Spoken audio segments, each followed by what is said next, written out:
Shen stages 5 successful shows in Vancouver despite hoax bomb threat. While Shen Performing Arts' Toronto performances were disrupted due to fake bomb threats, the theater hosting the company in Vancouver chose to proceed with its scheduled shows after receiving similar threats, which police confirmed to be not credible.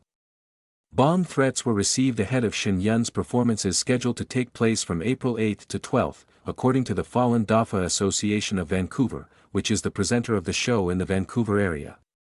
Vancouver Civic Theatres, the organization that manages the Queen Elizabeth Theatre where Shen performs annually, received an emailed threat on April 2. The presenter says the bomb threat, translated from Chinese by the Vancouver Police Department, claimed that a large quantity of explosives had been placed in the theater and would be detonated if all upcoming Shen performances were not cancelled. The Vancouver Theatre reported the threat to Vancouver Police on April 3, prompting an investigation. The VPD told the Epoch Times that police determined the threat was unfounded, and noted that as a precaution, a bomb-sniffing dog checked the premises and found no traces of a bomb. The Shen Performing Arts shows continued as scheduled, a spokesperson for the VPD said. In addition to bomb-sniffing dogs, additional security personnel and metal detectors were also implemented to allow the theater to maintain the shows and ensure audience members felt safe, the organizers said. Shen scheduled performances in Toronto in late March and early April were cancelled after the Four Seasons Centre for the Performing Arts, the venue hosting the show, received similar bomb threats. Although police confirmed the threats were unfounded, the theatre still decided to cancel the shows, which Shen local presenter, the Falun Dafa Association of Toronto, said is unprecedented globally. The organization requested the venue to reverse its decision, saying artistic freedom shouldn't be suppressed due to the threats, but the venue maintained its decision. The Epoch Times contacted the Four Seasons Centre and its owner and operator, the Canadian Opera Company, but didn't hear back. The show organizers say there have been over 150 such threats issued against Shen over the past 2 years, which they say the Chinese Communist Party is behind, in an effort to cancel Shen. The New York-based company, which performs under the tagline, China Before Communism, and aims to revive China's millennia-old traditional culture, has been a target of the CCP since its founding in 2006. According to the company, its artists practice Falun Dafa, also known as Falun Gong, a spiritual meditation discipline based on the principles of truthfulness, compassion, and tolerance. The practice is persecuted by the CCP. Tracing the email.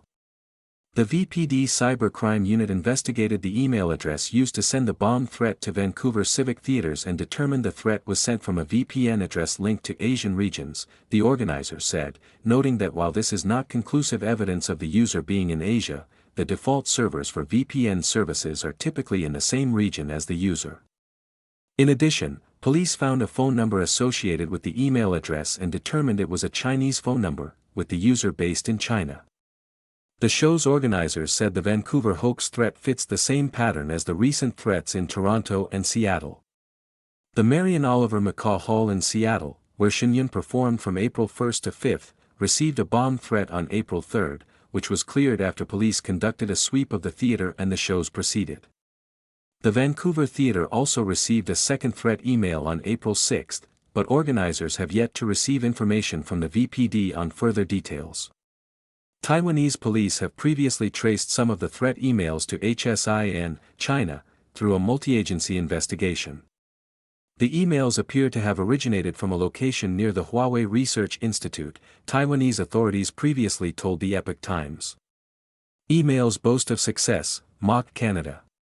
Meanwhile, the sender of the emailed bomb threats to the Four Seasons Centre on March 29 also sent follow-up emails on April 3, boasting about having links to the CCP and declaring victory for the cancellation of the Toronto performances.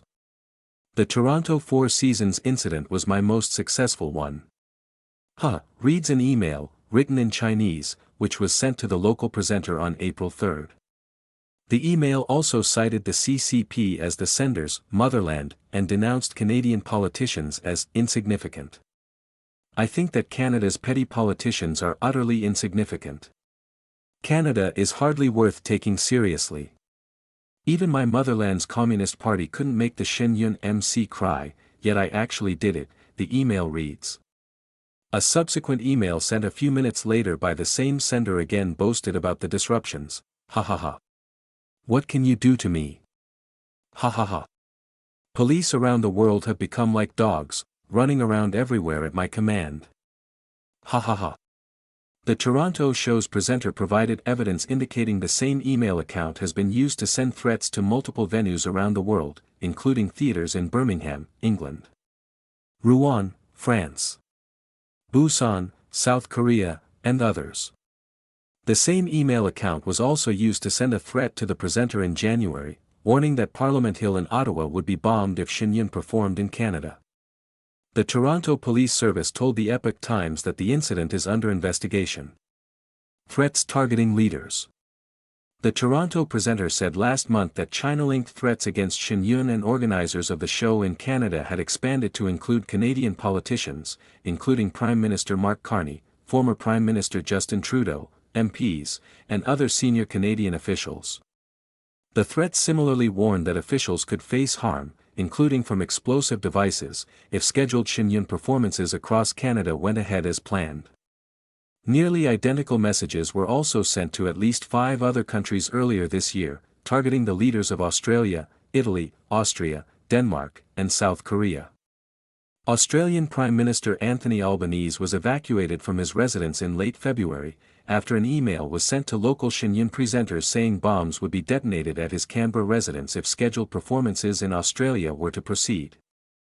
Albanese was permitted to return to his residence after police determined the threat was fake. MP reactions. Several Canadian MPs condemned the cancellation of Shen performances in Toronto over the fake bomb threat. Conservative MP Garnett Genuis said it is really outrageous that the fake threats were able to shut down Shen performances in Toronto. I think we should be hearing more of an outcry, he said in an interview with the Epoch Times sister media NTD, adding that the government must be strong in defending Canadians' rights and freedoms when it comes to foreign interference.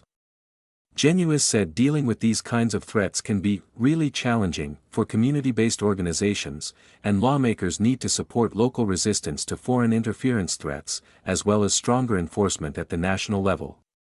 We know that Shen has faced challenges, not because it's controversial among Canadians, but because a foreign government doesn't like it, he said. He added that the cancellation of the shows in Toronto should be a wake-up call about the need to defend artistic expression in this country. Liberal MP Judy Sgro also reacted to the cancellation of Shen shows in Toronto, calling the situation deeply alarming. I must express my acute concern and unequivocal condemnation of a troubling and escalating pattern of foreign-directed intimidation occurring here on Canadian soil, acts that strike at the very core of our sovereignty, Sgro said in a statement on April 3. She noted the incidents are not isolated disruptions, but are part of a deliberate effort to intimidate, to silence, and to interfere with lawful cultural expression in Canada. She also said the threats targeting Parliament Hill and Canadian politicians are an unacceptable affront to our democratic system. Canadians should take the threats with utmost seriousness, Sgro said, urging law enforcement agencies to thoroughly investigate the issue and take measures to protect Canadians and uphold our sovereignty. Let me be clear, foreign interference, intimidation, and harassment have no place in this country, she said.